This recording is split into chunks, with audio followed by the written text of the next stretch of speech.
All right, folks, Pastor Chuck Blair here.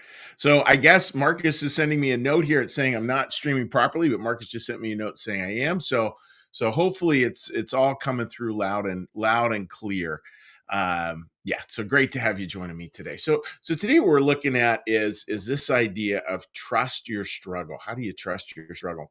And yesterday's was really interesting to take a look at because it never had really, I mean, that's one of the fun parts of what we do together. So there's lots of parts for me that are surprises all the time.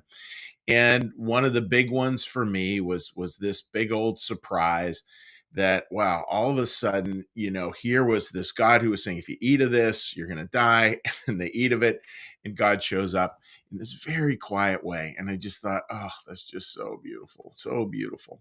And that theme kind of goes on. It's interesting. So here God shows up in this quiet, and he's searching for them. Notice, folks, how beautiful that is. They've made some really bad decisions. God obviously knows, and it's not this God of wrath and anger with lightning bolts showing up.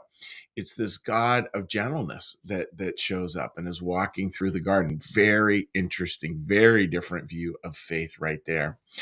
And then it goes on, and there's this ironic part that I think many of us can understand, where it says this in the next line. It says, and they hid themselves from Jehovah's face. So they kind of knew, uh-oh, time to book it, and they hid Adam and Eve. Now, why do that? Well, folks, I mean, just a simple little one that's it's very basic. I think all of us have people we know and people we love, and the last thing we want to do is to disappoint those people.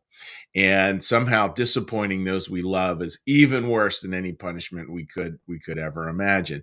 And I think that's the connotation here. And what I want to focus on today is not that reaction per se, because I think probably we get that reaction right off the bat. We don't want to disappoint people who we really love, and that's really painful when we do, exceptionally painful, worse than any punishment. It's that idea of what is God bringing to this? That idea that they hid from God's face. And what was God's face? What was facing outward? And here we pull some new church theology that just is so beautiful. So one of the beautiful parts of Christian new church thought is that God is love, and God is purely loving. God can never choose to be facing us one moment with love and then turn away from us. Can't ever do that. What happens is the choice is always ours. God is always the same, but we could choose to face God, or we can choose to turn away from God. And probably most of us live life like like this, sort of turned toward, sort of turned away. It probably varies a lot throughout the day, and yet God is the constant. God is the constant here. And I want to read you just a little bit of that constancy. And this is from a piece of New Church theology. Since the Lord's face is mercy, peace, and everything good, it's clear that he never looks at anyone except with mercy, never turns his face from anyone. Mercy, peace, all that is good, God's face, are what give rise to the inner call in us. And and that idea, folks, of God always facing us with mercy and peace. Now that's really fascinating, right? And I'm going to be working this up a little bit more with the sermon on Sunday. So here's God facing us with mercy and peace. And he faces us with mercy and peace. That beautiful, beautiful thing. And here we are, and we've made our mistakes, right? We've kind of turned away, but God's always going to face us with mercy and peace. And it's interesting because when I make mistakes, what I want is a bailout.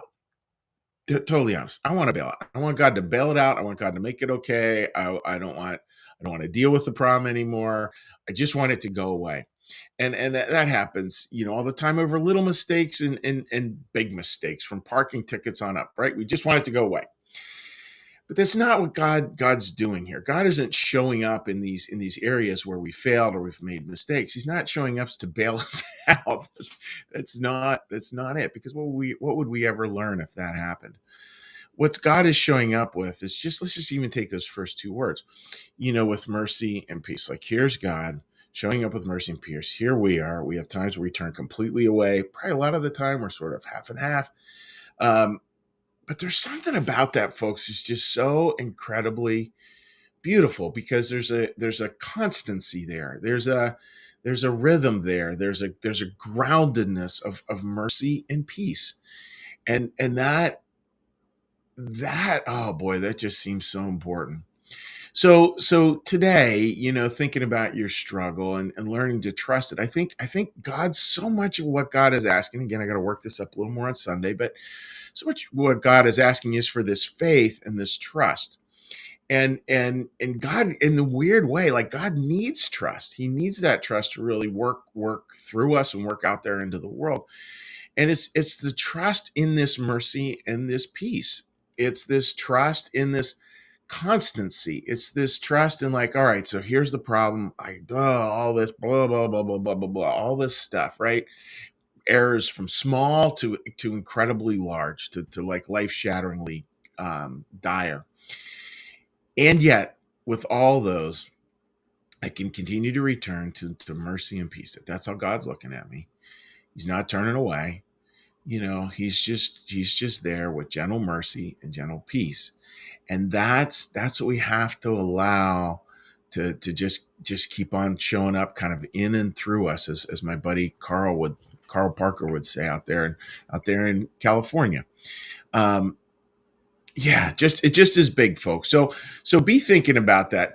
Be thinking about trusting your struggle, because in a way, to trust your struggle is to trust God, and to trust that there is this bigger reality despite appearances to the contrary.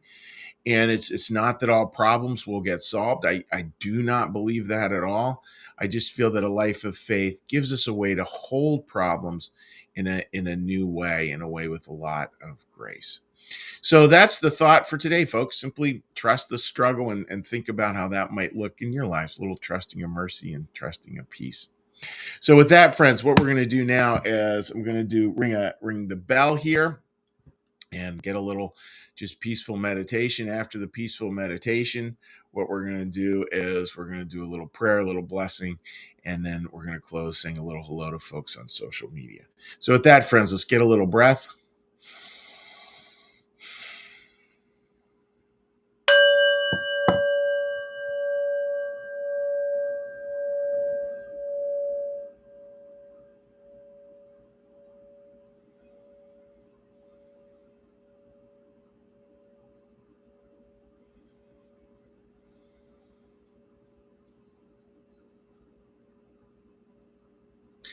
Be still and know that I am God.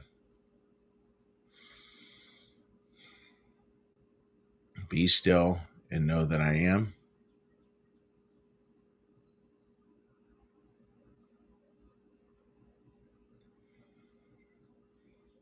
Be still and know that I.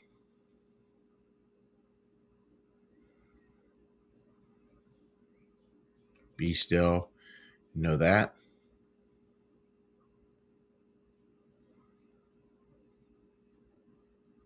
Be still and know.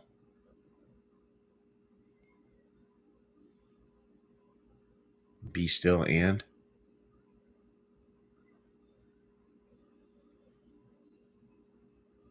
Be still.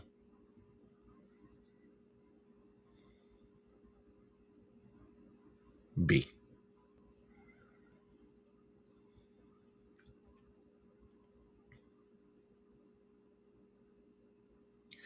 Our Father, who art in the heavens, hallowed be thy name. Thy kingdom come, thy will be done, as in heaven, so upon the earth.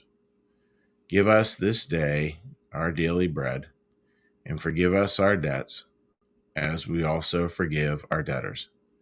And lead us not into temptation, but deliver us from evil. For thine is the kingdom, and the power, and the glory forever. Amen. May the Lord bless you and keep you. May the Lord make his face to shine upon you and be gracious unto you. May the Lord lift up his countenance upon you, bring you peace, and bring you home. Amen. All right, friends. So as I get ready for a little social media shout out here, just a quick note to folks that tonight, my dear friend Beth Valente is hosting a little fire circle over at the New Church Live office. So I know most of us are not in town, Most of you folks are joining us from all over the country. So please feel free to just hop on. If you are in town, please feel free to, join us and have a great time. Again, anytime we have stuff going on in person, if you're here visiting the Philadelphia region, you are more than welcome to come by and enjoy with people. So that is tonight at 7 p.m. at the New Church Live office, which is New Church Live office. You make the right address here, 2790 Huntington Pike. All right, so let's take a look at what people have to say here. All right, Marcus writes, all good. Yeah, Marcus, crazy. And it's still flashing up here, Marcus. I still can read it. You are muted. To unmute, click the microphone, give me a big warning. But I guess we're all okay, so good. Betty, so good. So fun to see those pictures from your family vacation, Betty. Good morning, New Church Live, friends. Have a peaceful day. And same to you and yours, Betty. Martha, good morning to you. I hope you're doing quite well, my friend. Amy, it is wonderful to see you here today. Good morning to you, and hopefully you and your family are doing quite well. Teresa, good morning to you, my dear friend. Sherry, always love to see that sunflower. That just is good stuff. Good stuff. Good stuff. Kim, good morning to you, my friend. Hope you're doing well. Paige, good morning. And I did get your note. We'll see you next go around. Melissa writes, good morning. Trust equals faith. Trust God in our struggles. Definitely a work in progress. What a great insight. Yeah, it's really tough because I just think, Melissa, like I say this with a smile, I want the problem solving God. I want the God who's going to take care of all the parking tickets. I want it all erased. I want it all taken care of. I want it to be like, we all know, people who can help us with parking tickets, and or most of us do it, and that's what I want. But that's not God's bit. God's like, no, I'm here with mercy and peace, which is actually what you really need. You don't need to not have parking tickets. Oh, there you go. Teresa writes, trust the struggle. Very timely message today. You're welcome, Teresa. And Linda, dear friend Linda, writes, good morning to all. And I think, Linda, I don't know if you're watching from Cape May down again, but wherever you're watching us from, great to have you. And great to have all you folks joining us. So let's just have a day, friends, where we just learn to trust the struggle. Take care. We'll see you. Bye-bye.